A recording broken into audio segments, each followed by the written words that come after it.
Today we're going to make a transition from one composition to another. It could be just as easily one image to another, or one movie to another. It doesn't really matter. First I'll show you what we have in mind.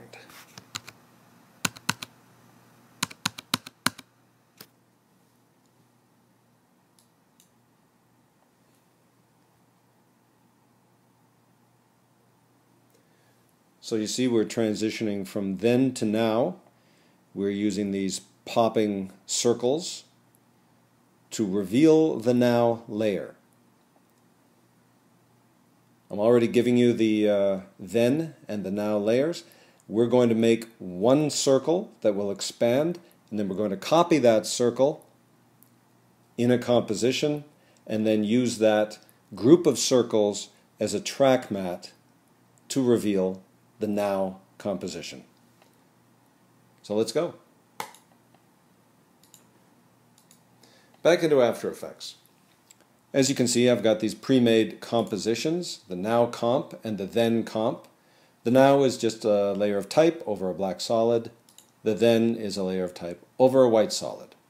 So to get started, let's make a composition that has the single circle in it.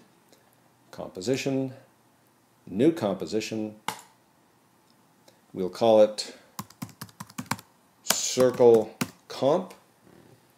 We don't want it to be the NTSC D1 widescreen square pixel preset. Instead, we want it to be 400 by 400.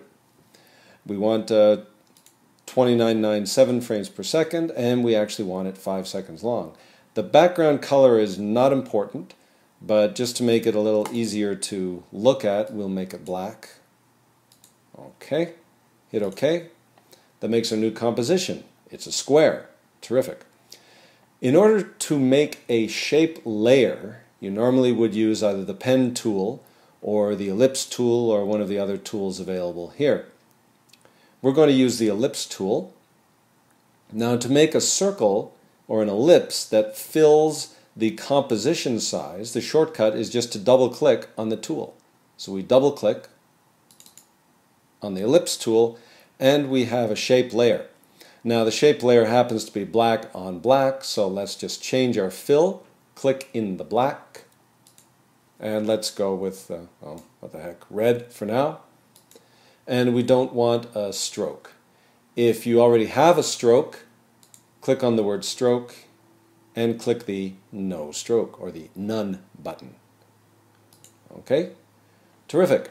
Now we want this circle to start small and grow to approximately this size. You'll see in a second. Let's do that over, oh, I don't know, 10 frames or so. Zoom in a bit. There we go. There's 10 frames. We'll start at 0, but let's just click where we like it now. This is 100%, so click the stopwatch. Where? For, well, scale. There it is. Okay. And go back to 0, and let's make our scale 0. Okay. Let's set our work area. Where is our work area? Ah, there it is, over here. Set it there, roughly make a RAM preview. And that is our growing circle. But if you'll recall, the circles that we had in our video bounced, so just to make a little bounce, you need the circle to get big and then get small a little bit 1 frame later. So we'll move 1 frame later and make this 90%. So it goes up to 100 and then it goes down to 90 very quickly. That looks like this. And you can adjust this to your content. Okay, that is our single circle. Now we need to make a whole bunch of them. We need to put them in a new composition. So let's see, what shall we do? Well, we'll drag our circle comp into a new composition. No, not necessarily. Let's make a brand new one.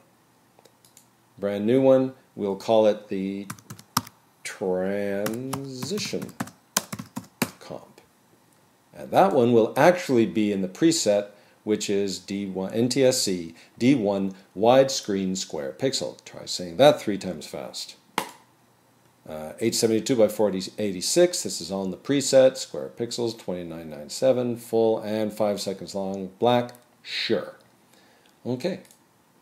Now, what are we going to do with this? Well, let's drag the circle composition into that composition. Boom. It shows up there in the middle, or not really, because, there it is. All right, perfect. Now, we're going to duplicate this a lot of times. But if we have a whole bunch of red dots on this field, it'll be hard to find the one that we want to drag if we want to move them around. So we're going to do a little thing that will allow us to change the color and find them later. To do that, make sure that your circle comp layer is selected. Go up to Effect. We're going to use an effect.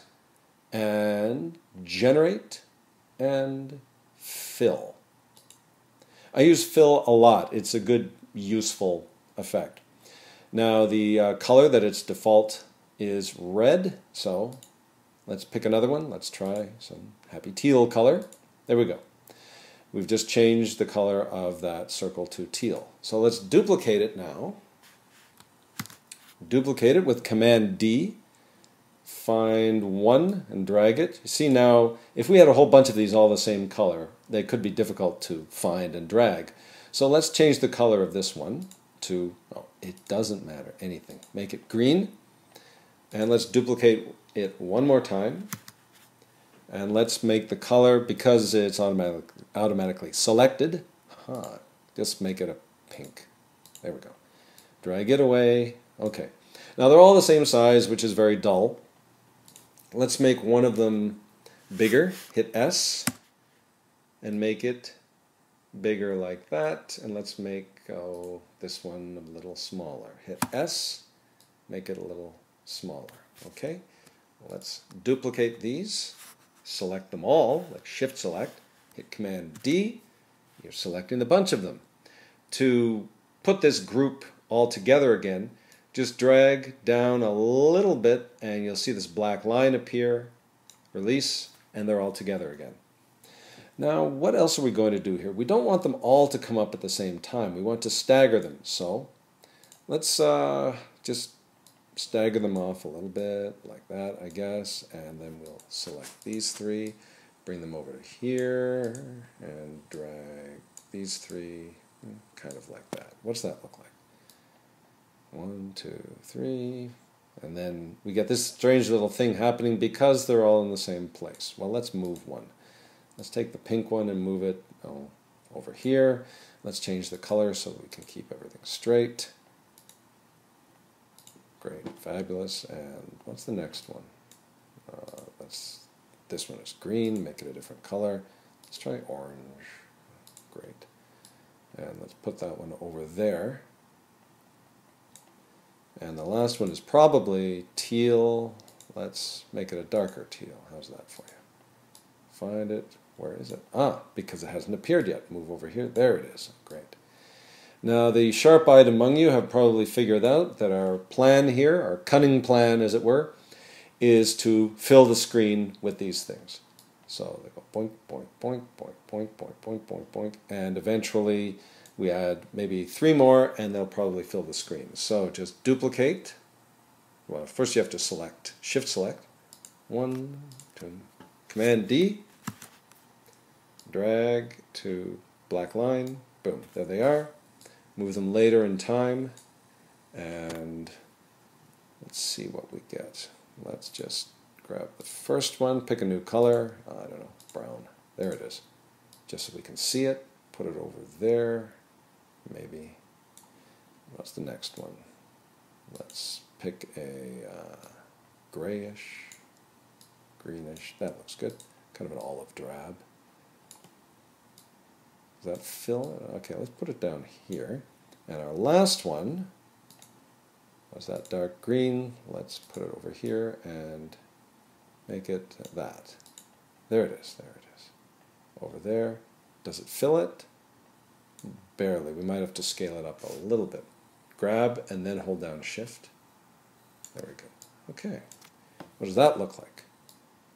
1, 2, 3, 4, 5, 6, 7, 8, 9, 10, 11, 12, whatever. Okay, close it up. Now you might be saying, Steve, why are these, oh, what a giveaway. Why are these all in different colors? Well, who cares, really? All that we care about is that they are opaque.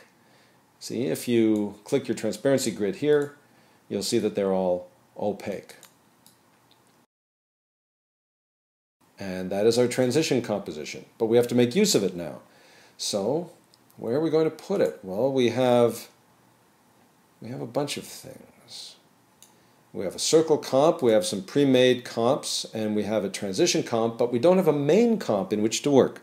So, take your now, your then,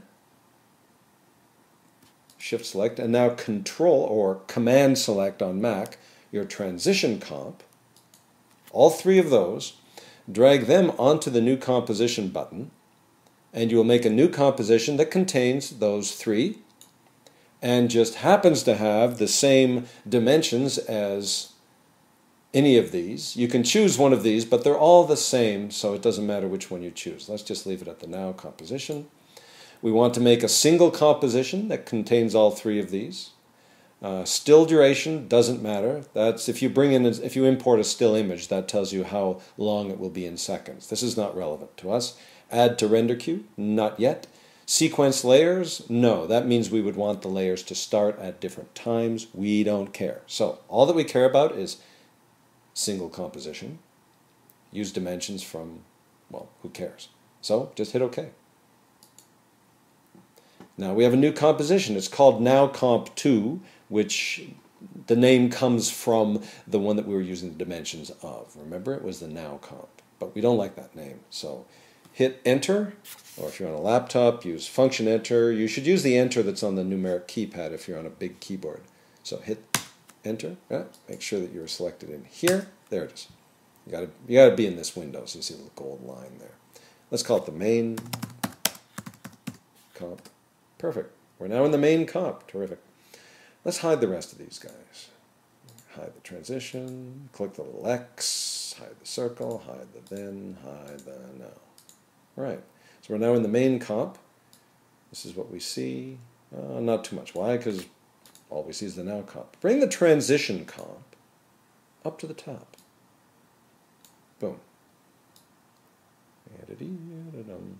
So make sure that your layers are in this order. Transition comp on top, now comp second, then comp on the bottom. And here's what makes it happen.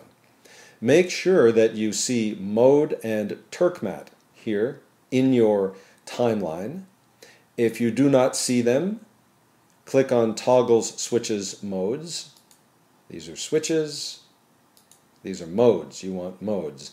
If you don't see the modes and you do not see this, right-click or control-click on the source name, look to columns, and look for modes. That's another way of getting the modes. So now we can have switches and modes. How convenient. So go to the Now comp, go over to Turkmat under here where it says None, choose AlphaMat Transition Comp. That means that the transition comp will reveal the now layer. Boom. What the? So go back to the beginning. See how the little circles are revealing the now. And also see how we don't care anymore what color those little suckers were. Okay?